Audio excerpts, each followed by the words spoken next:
O casamento precisa ser alimentado, os relacionamentos precisam ser alimentados.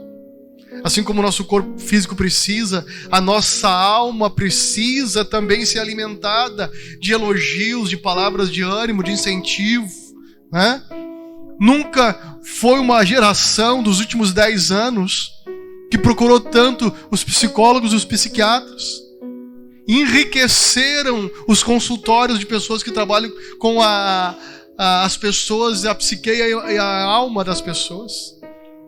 Uma geração que explodiu de youtubers, né? Coaches, master coach, life coach, de business, de tudo. Por quê? Porque explodiu uma realidade. Pessoas vazias, desconectadas, sem afeto mais. Então elas conseguem ter um afeto com um cara do YouTube que elas não conhecem, nunca viram, nunca vão talvez nem poder abraçar ou apertar a mão. Mas é o ídolo deles. E não consegue falar com o pai. Pai, o que o senhor acha? Quando eu perdi meu pai o ano passado foi ruim demais. Era o meu mentor em algumas áreas. Por mais que eu era pastor dele. E ele um dos meus pastores. Mas era o meu pai, era o meu mentor, meu melhor amigo. Foi difícil a partida. Foi como uma coluna que caiu e a estrutura balançou. Né? Sempre procurei, e ainda hoje, mais do que nunca hoje, me aconselhar com pessoas. Buscar referenciais na área que eu quero chegar, na área que eu quero desenvolver e crescer. Né? Mas hoje eu vejo uma geração que não consegue se conectar mais uns com os outros. Que pais e filhos não conseguem mais se olhar nos olhos. E quando se olha é para brigar, é para xingar, é para reclamar um do outro. Não tem mais conexões. O profeta Joel, ele falou isso. Ele disse que nos últimos dias Deus iria converter o coração dos pais aos filhos e dos filhos aos pais. Deus precisou falar isso ao profeta, que nos últimos dias Deus ia fazer isso. Eu vejo hoje Deus levantando uma geração de coachings fazendo isso. Falando de networking, é uma palavra americana, mas que fala de relacionamento. Pessoas estão entendendo no ramo dos negócios que é importante ter relacionamento. Claro que muitas vezes é interesseiro, mas é relacionamento. E hoje, quem sabe, é necessário você por interesse. Que interesse, bispo? Interesse de melhorar, interesse de consertar as coisas, interesse de restaurar o que se perdeu. Nunca é tarde para consertar, nunca é tarde para retomar, nunca é tarde para dizer se arrepender, eu andei errado até aqui, eu quero consertar isso. Nunca vimos uma geração que descarta as coisas e compra novo. É mais fácil e mais barato comprar um novo do que consertar e arrumar. Tudo. Celular, televisão, geladeira, né? É mais fácil descartar. É mais barato o novo. E vimos isso acontecer nos casamentos. É mais fácil separar e arrumar um novo, uma nova. E isso veio de forma gritante para dentro da igreja. Como lidar com isso? A igreja está aberta para todo mundo. Deus é um Deus de novas chances e segundas chances. Mas eu quero te dizer nessa noite, te encorajar nessa noite a consertar o que tem que ser consertado, a restaurar o que tem que ser restaurado, a dizer: Deus, como eu estava cego para essa área da minha vida, eu quero consertar isso. Nunca é tarde, nunca é tarde, pai, mãe, mas meus filhos já são adultos, não é tarde para converter o coração de vocês um ao outro de novo. Nunca é tarde. Não há ferida que Deus não possa curar. A Bíblia nos diz que a árvore, não tem uma árvore, a árvore tombada, talvez por um raio, por um temporal, no chão, arrancada do seu tronco, ao cheiro das águas, aquele tronco podre volta a brotar. Vocês já viram? alguma imagem, um vídeo, de um tronco podre que foi arrancado pela uma circunstância da natureza, um vendaval, aquele tronco podre que apodreceu, porque foi arrancado das raízes, ele volta a brotar e se torna de novo uma grande árvore. Deus é poderoso para de uma queda, de uma falha, fazer voltar a brotar de novo, levantar de novo, restaurar de novo. Nunca é tarde para Deus. Nunca é tarde. Tá me entendendo? Alguém me dizia, contando uma comparação sobre que muitos não conseguem acreditar em Deus. Mas eu não acredito, eu nunca vi Deus, não consigo acreditar, né? Alguém aqui já ouviu falar do Japão? Quem já ouviu falar do Japão? Você que levantou a mão, você já foi no Japão? Mas como é que você acredita que existe o Japão? Você nunca foi lá? Que os outros falaram. Foto, vídeo, mas quem disse que aquela foto, aquele vídeo é do Japão mesmo? E assim é com Deus. Uma geração incrédula. Uma geração de Tomés. Que primeiro querem ver para daí crer.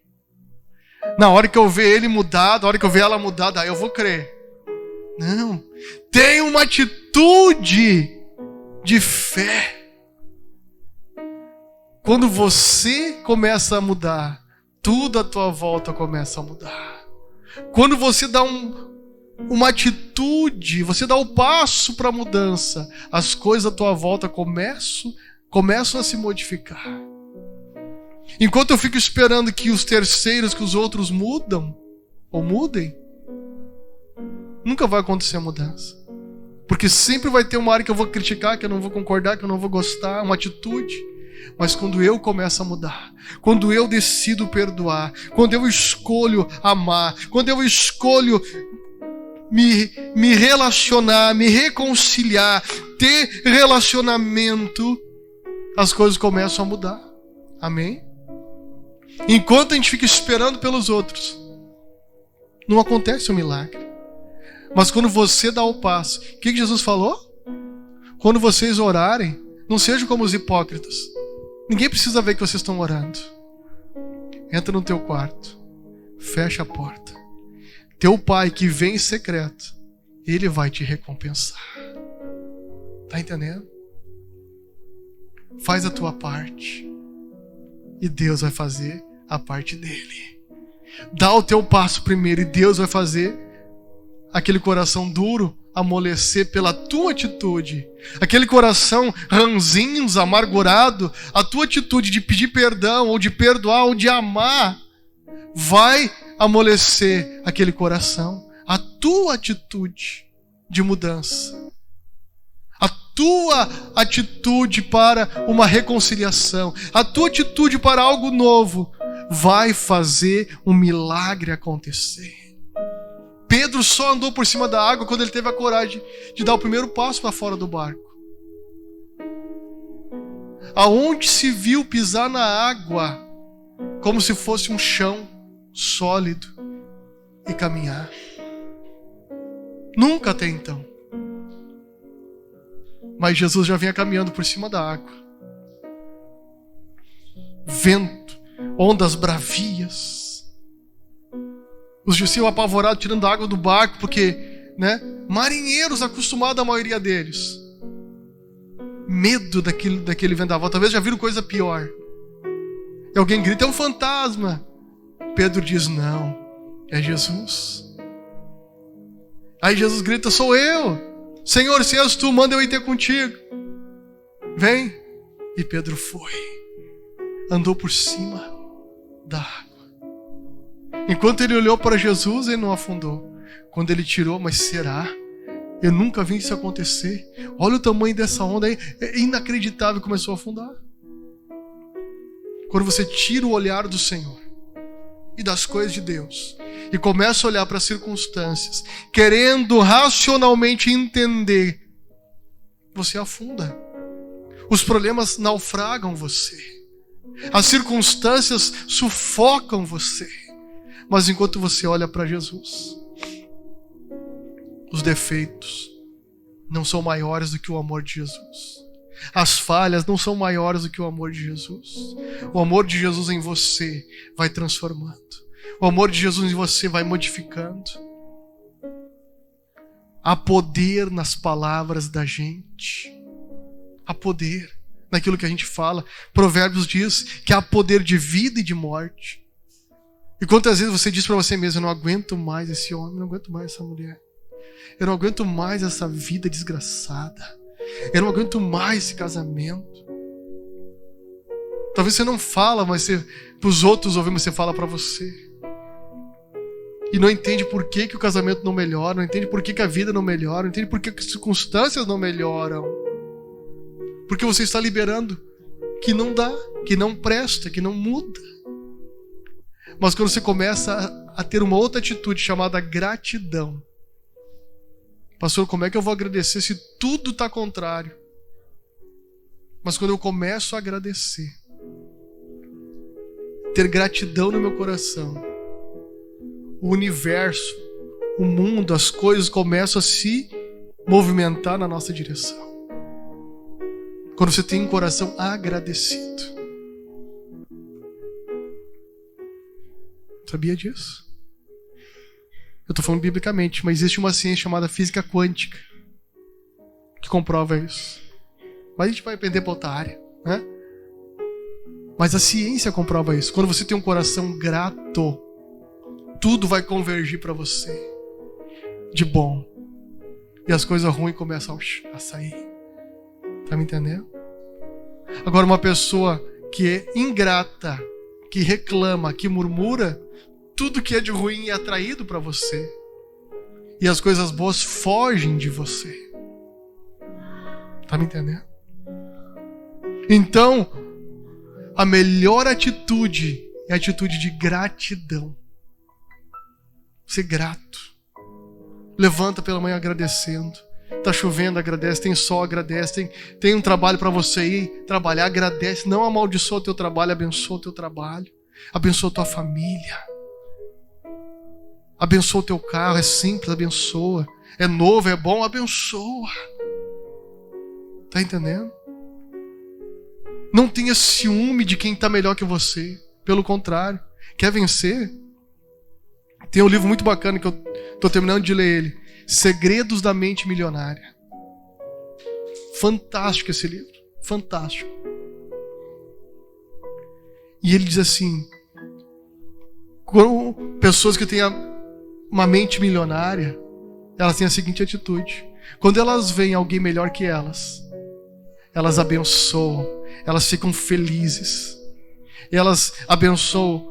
Se é um carro que a pessoa tem, abençoa o carro que a pessoa tem. Se é uma casa bonita, abençoa a casa, né? Se é um corpo bonito, eles abençoam aquela pessoa pelo corpo que elas têm. Ficam felizes. A pessoa que não tem uma mente milionária, mas tem uma mentalidade pobre, pode ser rico financeiramente, economicamente, mas tem uma mentalidade pobre. Invejam o carro do outro, invejam a casa do outro, invejam o corpo do outro lá. Tá passando fome aquela infeliz lá, olha o corpão que ela tá. Aquele camarada lá. É uma mentalidade pobre. É uma mentalidade limitada. Tá entendendo? Quer ser um vencedor, quer vencer, começa na forma que a gente pensa, nas atitudes da gente, na linguagem da gente. Tá me entendendo? E aí o Senhor Jesus, então, explicando para os seus discípulos e ensinando. Não como curar, não como libertar, não como fazer milagre, mas como orar. E aí, ele então, no versículo 9, ele diz assim: vós orareis assim. Ele dá um modelo. E tem gente que sabe de cor esse modelo. E repete ele, fazendo dele uma reza. E Jesus não disse, vós rezareis assim. Não, ele disse, vós orareis. Rezar é repetir, que nem um papagaio faz. Papagaio, o papagaio fala. Ele fala, mas ele não sabe o que está falando. Ele aprendeu de tanto insistir, de tanto ele ouvir, né? Vós orareis assim. Está aqui, não foi mudar nada, está na original do grego. Orar quer dizer dialogar. Oração é um diálogo. Oração não é um monólogo que só um fala. Oração é diálogo, onde você fala com Deus. E você para ouvir Deus também. Para escutar o que Ele tem a te dizer. Sobre aquilo que você pediu. Sobre aquilo que você falou com Ele. Porque a gente só tem até uma lista. Fala tudo para Deus. Amém, amém, Senhor, amém. Já levanta e já sai. Deus, amém. Agora eu queria falar contigo, mas tudo bem. A gente não tem tempo para escutar Deus. A gente não tira tempo para ouvir Ele. E aí Jesus continua dizendo: vocês vão orar assim: Pai nosso que estás nos céus, santificado seja o teu nome. Venha o teu reino e seja feita a tua vontade, assim na terra como no céu. E ele vai falando, é lindo demais, é um modelo, ele aborda princípios que a gente precisa ter na nossa vida. E ele inicia ensinando essa oração dizendo: vocês vão orar assim: Pai nosso. Vocês vão se aproximar de Deus como filhos. Deus é o nosso Pai. E aí já pega um monte de barreiras de algumas pessoas. Porque quando eles falam a palavra Pai, o que vem na mente? O pai que tiver ou o pai que não tiver. O pai bondoso, amoroso, presente, ou um pai rude, ausente, dava dinheiro, boas roupas, boa escola, mas nunca estava em casa, nunca tinha tempo para um abraço, para pegar no colo, para ouvir sobre as dificuldades da vida, de criança, de adolescente, de jovem. Não é? Talvez um pai alcoólatra que batia na mãe, um pai que talvez morreu cedo e você não pôde desfrutar a presença dele. Mas Jesus já estava aqui sabendo dessa importância da paternidade na vida da gente. Talvez você foi à luta e venceu, mas há uma lacuna aí que precisa de cura. Há uma ferida aí que precisa ser curado. Há uma ferida aí que precisa ser sarado. Jesus dizendo: Pai nosso. Ele é teu pai, sim. Muito diferente do teu pai terreno. Muito diferente do teu pai biológico. Muito diferente, quem sabe, do seu padrasto, do seu pai que foi... Talvez o padrasto foi melhor que o seu pai de sangue. Foi realmente um pai. Mas ainda assim Deus supera qualquer tipo de pai. Porque Ele nunca vai te abandonar, nunca vai te esquecer, nunca vai te frustrar. E entender que o nosso Pai, Ele está no céu, está acima de nós. Ele está vendo muito além do que eu e você estamos vendo. Porque às vezes a gente vê só o que está aqui no nosso campo de visão. Mas como o Pai está no céu, Ele enxerga lá na frente. O Pai está enxergando lá onde você não vê. O Pai está enxergando 1 ano, 2 anos, 5 anos, 10 anos lá na frente. O Pai sabe que se você continuar nesse caminho, aonde você vai chegar? Se você continuar com essa mentalidade, com essa teimosia, aonde você vai chegar? O Pai que está no céu, Ele sabe. O Pai sabe. Ah, mas eu estou com essa idade, essa oportunidade agora, eu já estou muito velho. Mas se o Pai está te oportunizando agora, é porque Ele sabe. Está me entendendo? Nunca é tarde para Deus. Nunca. Deus chamou o pai da fé aos 75 anos para um empreendimento que até hoje alcança pessoas. Chamou Abraão aos 75 anos de idade para começar um empreendimento chamado vida de fé, de confiança em Deus, de relacionamento com Deus, no momento onde havia muita poligamia espiritual, onde pessoas adoravam vários deuses, vaca, mosquito, sapo, cobra, tudo. Há uma nação que adora tudo, cultua dentro do principal rio que passa na nação. O rio é sagrado. mas um país miserável, cheio de doença, de miséria.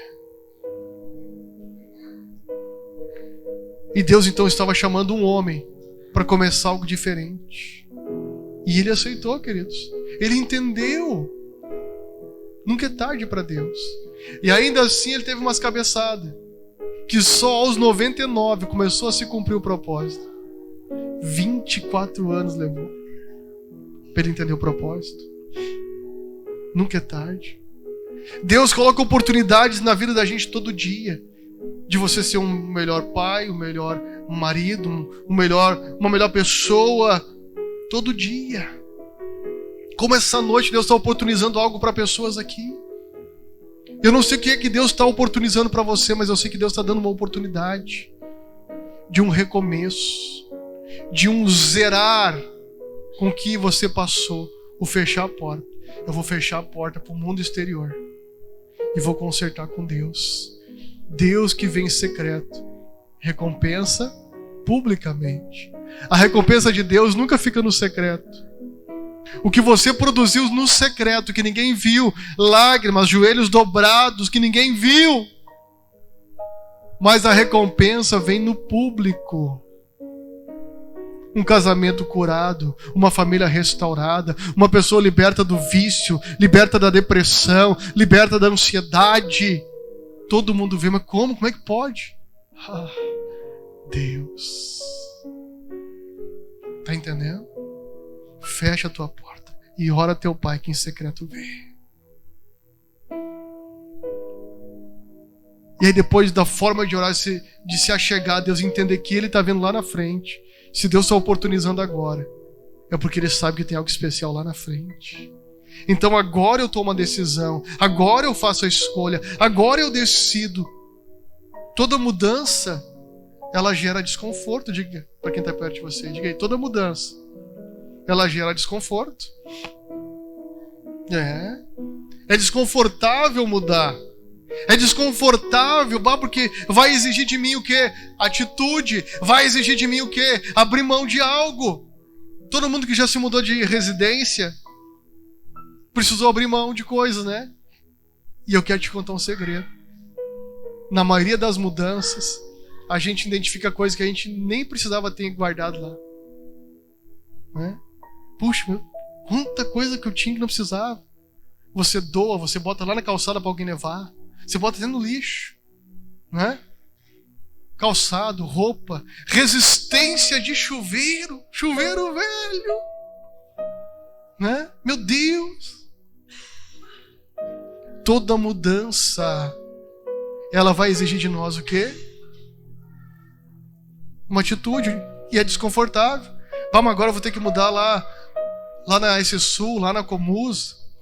Eu tenho que informar todo mundo meu novo endereço, meu novo CEP. Né? Mas o benefício da mudança é que vale a pena.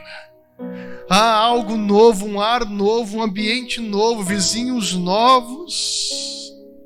Tá entendendo? A atitude também é comparada a uma mudança. Quando a gente tem uma atitude de mudar um hábito, passar a fazer exercício, a linguagem, não vou ser mais negativo, eu vou ser alguém de fé. Eu não vou murmurar, eu vou agradecer. Certa ocasião, a gente estava fazendo uma visita, eu e a esposa, e o carro estragou na marcha. Disse, meu Deus, engatei a ré, consegui manobrar, engatei a primeira para arrancar, puf, estourou, a alavanca não funcionava. E eu tinha um compromisso, e a vontade de morder o volante do carro era grande. Vontade de mastigar aquele volante. E aí eu dizia, eu não vou murmurar, eu não vou murmurar. Porque na minha cabeça, vou gastar um monte com esse carro, meu Deus, o que é isso agora? Né? Deus. Eu disse, eu não vou murmurar. O que ele está falando, amor? Eu estou dizendo que eu não vou murmurar. Não murmura, não murmura. Ela estragar minha opinião, não murmura. Não vou murmurar. Não vou brigar, vou agradecer. Deus sabe o que está fazendo. E foi uma pecinha pequenininha. Né? O irmão me ajudou a trocar, né? Não foi caro. Deus sabe todas as coisas. E às vezes é só uma pecinha pequenininha que pode mudar tudo na tua vida. E ao mesmo tempo pode estragar tudo na tua vida. O murmurar, o brigar. Quantos casamentos acabam por causa de um creme dental? Acabam por causa de uma roupa suja que ficou em cima da cama, uma toalha molhada jogada na cama. Uma pequena atitude que a gente não se deu conta, mas botou tudo a perder. Tá entendendo? E aí, por segundo, Jesus vai ensinando ali. Por segundo ele diz: venha o teu reino e seja feita a tua vontade, assim na terra como é no céu. Já parou para pensar quantas vezes você já repetiu essa oração? Quantas vezes você já falou essa oração, você já fez essa oração, mas nunca se deu conta da seriedade dessas palavras: venha o teu reino. Você sabe como é que é o reino? O reino fala que existe um rei. E se existe um rei, existe uma monarquia, existe uma vontade, existe uma soberania, existe uma forma desse reino se movimentar, desse reino conduzir as coisas. Mas Jesus está dizendo: venha o teu reino. Venha o teu reino. E é tão sério isso, e é tão forte isso, que quando você ora dizendo: Deus, venha o teu reino aqui na minha casa, e que se dissipe toda a treva. Quando o reino de Deus vem, sabe como é que é o reino de Deus? É o reino de paz. Não tem confusão, não tem briga. O reino de Deus não tem trevas. O reino de Deus não tem doença. O reino de Deus não tem inimizades. O reino de Deus tem milagre, tem maravilha, tem perdão, tem coisas extraordinárias. É o reino de Deus. Então Jesus está ensinando: vem o teu reino. E às vezes a gente fica praguejando, amaldiçoando, né? Liberando palavras e sentenças diabólicas. Que praga. Diz até um palavrão. Invoca até o diabo para vir ali. Ai não, bispo. Invoca. Tem gente que diz que o diabo te carregue. Já falou para pensar nisso? Porque está acostumado, né, no ambiente familiar. Tem gente que veio de família que falava muito palavrão. Que o diabo te carregue. Tem certeza? Parou para pensar nisso?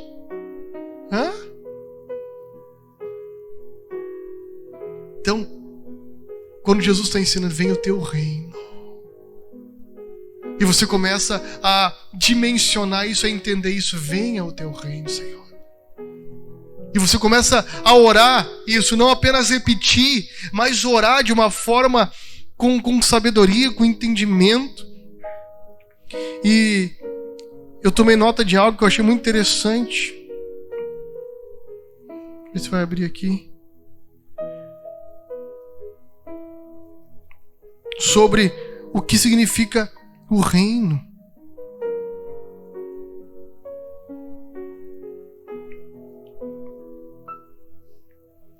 Sobre orar, dizendo, né? Então, quando nós oramos: venha o teu reino, estamos, na verdade, nos dispondo a estar numa relação mais próxima de Deus e moldar a nossa vida com atitudes e palavras que reflitam a presença dele entre nós. Afinal, o seu reino está entre nós. Amém? Quando eu oro dizendo: Deus, venha o teu reino, eu estou me dispondo a entrar num relacionamento mais próximo com Deus. E eu te pergunto nessa noite: você está disposto a entrar num relacionamento mais próximo com Deus? Você reconhece a necessidade disso? Que não dá para ficar apenas de namorico.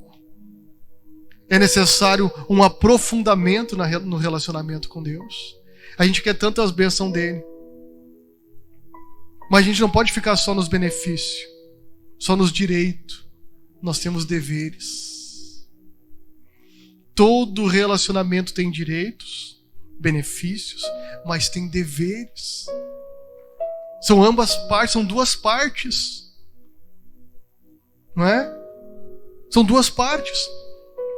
Que precisa o quê? Que cada parte, como um contrato, precisa que cada parte faça a sua parte. Cada parte cumpra o seu papel. O homem tem um papel, a mulher tem um papel. E os dois desempenhando esse papel, o casamento, o relacionamento, ele dá certo. A Bíblia compara a igreja como a noiva de Cristo. Homem e mulher, nós somos a noiva. Não no sentido, efeminado da coisa, não. Mas no sentido do relacionamento. A igreja é a noiva de Cristo. Ela tem um papel para com o noivo. Amá-lo, honrá-lo, respeitá-lo, manifestar o seu afeto para com o noivo.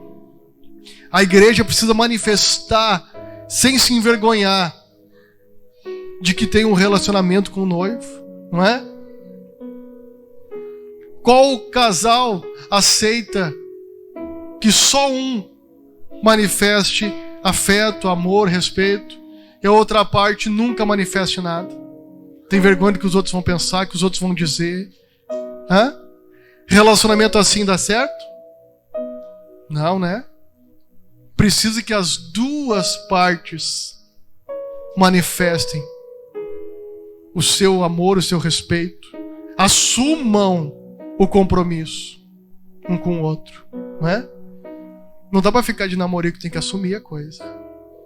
Não dá pra ficar ali, não. Precisa se construir uma história. Mas eu já sofri tanto, já passei...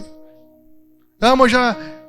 A nível tanto de relacionamento quanto a nível de vida com Deus, né? Já passei por tal igreja, já sofri na mão de tal liderança.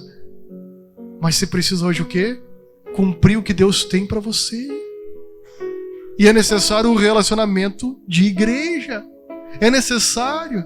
Existe um povo desigrejado que não se sujeita a estar debaixo da igreja, desse vínculo chamado igreja, dessa comunhão, dessa unidade, porque facilitou estar na internet, assiste o culto pela internet. Mas a Bíblia nos diz que a gente precisa congregar. Amém? E assim é no relacionamento. Não dá para ficar enrolando. A gente brinca com os jovens. Já fui pastor de jovens, já pastorei um grupo de jovens pequenininho, tinha 1000 membros, bem pequenininho. E eu dizia para os jovens: gurizada, se eu pegar aí fazendo um zoinho muito tempo e não vir falar comigo, vai dar problema. Aí tinha culto que dava fila, 3, 4, 5 casais, ou queriam pedir a bênção pro Senhor aí. Nós queríamos começar a namorar. Deus já confirmou, a gente é um pro outro, né? A gente quer namorar. Tem certeza disso? Fazia cara de mal, né? Tem certeza disso? Sim. Vai respeitar menino? Sim. Vai respeitar o rapaz? Sim. E graças a Deus a grande maioria desses que tinha o princípio, né? Não fazia as coisas escondidas, tinha o princípio. A maioria deles, a gente celebrou o casamento. Por quê? Porque eles trilharam o princípio. Pediram a bênção. Não ficaram só de conversinha. Não. A gente quer assumir. A gente quer deixar para trás experiências que passaram. A gente quer deixar para trás experiências boas e ruins para viver algo novo que Deus está direcionando. E a grande maioria deles, a grande maioria ainda hoje, estão casados. E eu fui pastor deles há 15, 16, 17 anos atrás. Eu estou com o Rio de Deus há 15 anos. E a grande maioria é pai, né, tem sua família ainda bem estruturada. A grande maioria. Por quê? Eles trilharam o princípio. Tá entendendo? Que é a bênção de Deus na sua vida. Não tem como fugir dos princípios. Jesus estava ensinando aqui. Quer orar? Entra no teu quarto. Você não tem que mostrar para todo mundo que você ora bonito. Não. Você tem que entrar no teu quarto. Princípio. Você vai falar com o Pai. E não é falar com o Pai de qualquer jeito, não. Você vai orar assim: Pai nosso, meu Paizinho, Eu sei que o Senhor está acima, está no céu. E eu sei que o Senhor está vendo o que eu não estou vendo. Eu sei que o Senhor está enxergando o que eu não estou enxergando. Deus conhece até o coração do rei, sabia? Deus conhece o coração do rei. Então Jesus estava ensinando o princípio. Eu não sei se vocês estão entendendo, queridos, a profundidade disso. Você está caminhando comigo? Amém? Está entendendo? A profundidade disso? Está entendendo a profundidade do segundo passo, que é: venha o teu reino? De Deus, venha o teu reino.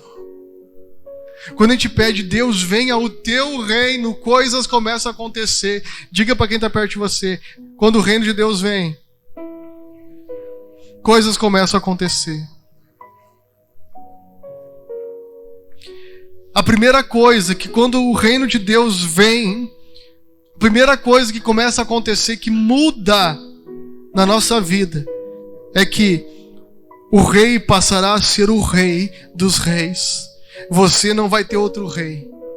Você não vai ter outra autoridade na tua vida. Se eu estou entregando o governo da minha vida a ti. E ele, como rei, sabe todas as coisas. Amém? Você está dizendo: Deus, vem o teu reino no meu casamento, vem o teu reino nessa minha empresa, nesse meu negócio, nesse meu setor de trabalho. Deus, vem o teu reino. Tem muita bagunça aqui, tem muita gente que está perturbando o ambiente de trabalho. Senhor, vem o teu reino, estabeleça o teu governo aqui. E Deus começa a mudar o ambiente, queridos. Está me entendendo? Deus, vem o teu reino lá na vida daquele meu filho, da minha nora, ou da minha filha, do meu genro. Deus, vem o teu reino, e tudo aquilo que não vem do Senhor seja dissipado. Você está pedindo: o reino de Deus vem, o rei vem. Tem até um louvor, né? Quando pedimos que o rei vem, o rei vem. Amém? Segunda coisa que acontece: o governo será outro. Sua mente e razão agora não terão soberania. Você passará a se submeter ao rei Jesus e ao seu reino. Não mais a sua axiologia. Não. Agora é Jesus quem governa. Você pediu para ele vir, então, mas meu marido fez isso para mim, pastor. Não. Eu entreguei, eu pedi que o reino de Deus viesse, e Deus vai mudar ele, Deus vai mudar ela. Deus vai agir, Deus vai operar, Deus vai transformar, Deus vai. Amém? Você está entendendo? Terceiro, os costumes serão outros. Sua forma de vestir não será mais, de qualquer jeito, não. Você vai ter que começar a ter atitudes na forma de se vestir, no comportamento, na sua linguagem. Começa a mudar. O padrão começa a ser outro. Antes você tinha um padrão que é sensual, mundano, para provocar ciúme, provocar sei lá o que mais. Você pediu agora que o reino de Deus viesse. Então a sua atitude, seu comportamento, sua linguagem é outra agora. Tá entendendo? É outro comportamento. Se de casa você aprendeu, que a mãe sempre pisava no pai, agora você não vai desonrar seu marido. Você vai honrar ele. A mãe que era sargentona, você não vai ser. Você vai ser submissa. Você vai honrar o marido. E já começa no namoro. A menina que não honra o rapaz no namoro vai ter problema no casamento. Vai ser um camarada que não vai vestir a cueca. Quem vai vestir a cueca é ela.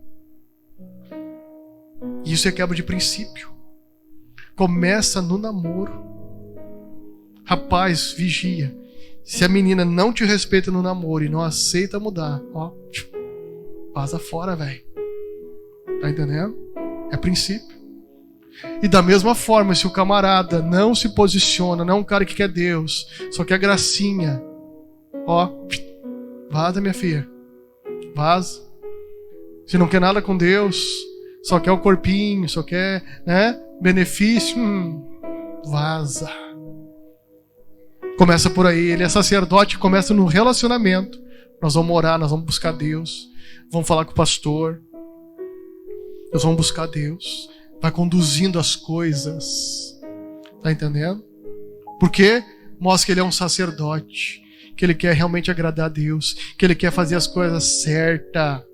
Não quer mais viver num outro padrão. Não, ele pediu que o reino, venha o teu reino, Senhor. Não faz mais nota fria. Não faz mais falcatrua nos negócios. Não fica mais tapeando as coisas, não. Ele é honesto, Ele é correto.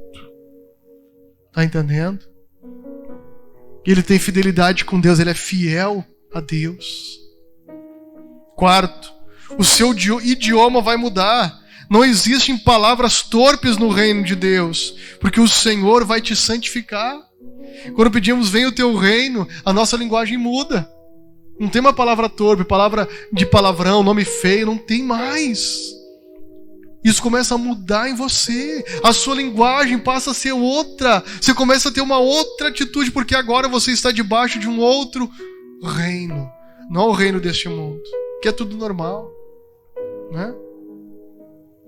Queridos, eu venho de uma geração que a gente pedia bênção pro pai e pra mãe. Bênção para ir dormir, bênção para sair para trabalhar ou para estudar, né? A gente pedia bênção. Quem é desse tempo? Quem lembra isso? Ouviu falar que era assim antigamente? Como é que é hoje? Sai do quarto. Por quê, mãe? Me dá um abraço aqui. Me dá um beijo. Hã? E aí? Tu o quê? Tu é pra cavalo, pai. É senhor? Senhora? Como é que é a geração de hoje? Se perdeu, né? Na caminhada. Não tem mais os princípios. Como é que é essa geração de hoje? Depressiva, não sabe o que quer, já começa um monte de curso e nunca termina porque não sabe o que quer. Facilidade de acesso à faculdade no nosso tempo, como era difícil, tinha que ter grana, era caro, fazer vestibular para ter um curso superior. Hoje, a geração de hoje tem facilidade de estudar, de ter uma vida nova, diferente, e não sabe o que quer. Por quê? Porque os princípios morreram. Mas a gente precisa dizer: Deus, vem o teu reino. Restaura de novo. Restaura os princípios. Restaura a essência. Restaura, Senhor. Amém? E quinta coisa que muda quando o reino de Deus vem é que as leis vão mudar. Você não vai viver de uma escola fria de teologia, não, ou de uma religião, não, mas passará a ter a revelação do Espírito Santo como sua lei. O Espírito Santo de Deus vai começar a revelar para você. Ninguém precisa dizer, fazer tatuagem é pecado, botar brinco é pecado, botar não sei o que é pecado. Deus vai começar a ministrar a você, essa atitude não é legal para você, isso não é bênção para tua vida, não é porque alguém está te proibindo, não. É porque você está sentindo de Deus que aquele tipo de amizade, aquele tipo de relacionamento, aquele tipo de prática não condiz com alguém que ama a Jesus. Tá entendendo? A gente não precisa criar cercas para dizer não pode isso, não pode aquilo. Não. Quando você clama, vem o teu reino, o próprio Deus começa a mostrar para você. Tá me entendendo? O que é que não cabe mais para você, que não serve para você. O Espírito Santo de Deus vai trabalhando na sua vida. Vai te mostrando. Tá me entendendo? Olha para quem está perto de você, tá entendendo? Pergunta aí, tá entendendo?